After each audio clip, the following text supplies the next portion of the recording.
চন্দ্রযান-3 তার একটা তৈরি করার কথা বলা হয়েছে জাতীয় মহাকাশ দিবস। আগামীকাল 23 আগস্ট 2024 জাতীয় মহাকাশ দিবস। তো সেই উপলক্ষে আজকে 22 তারিখে একটা কুইজ প্রতিযোগিতার আয়োজন করা হয়েছে। তো তোমাদের ম্যাম তোমাদেরকে কিছু প্রশ্ন করবেন।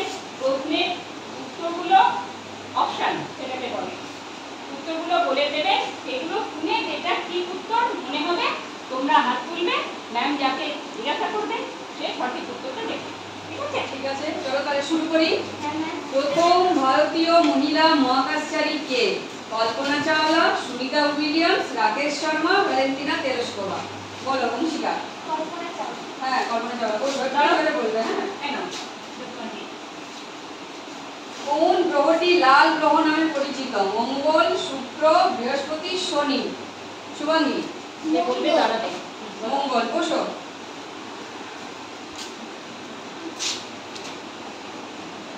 সবচেয়ে বেশি উপগ্রহ কোন গ্রহে আছে? পৃথিবী, বৃহস্পতি, মঙ্গল না নেপচুন? চৈতালি।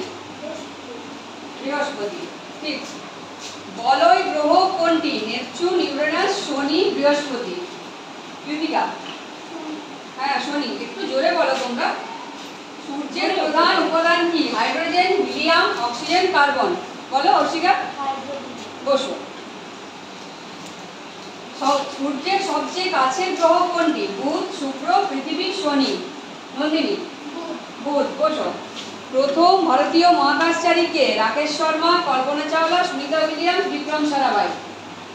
বলো আর্দ্রিকা। বসো। ভারতের মহাকাশ গবেষণার জনক কে? হোমি জে ভাবা, এপিজে আব্দুল কালাম, বিক্রম সারাভাই, সতীশ ধাওয়ান। সুপর্ণা। বিক্রম সারাভাই। ঠিক হয়েছে। বসো। কোন গ্রহের গায়ে লাল রঙের বৃহৎ বিন্দু আছে? শনি, বৃহস্পতি, মঙ্গল, নেপচুন। রায়া। বৃহস্পতি। বসো। ইসরোর সম্পূর্ণ নাম কি? International space research organisation, Indian space research organisation. বলো আরনি। বাবা বসো। খুব ভালো হয়েছে।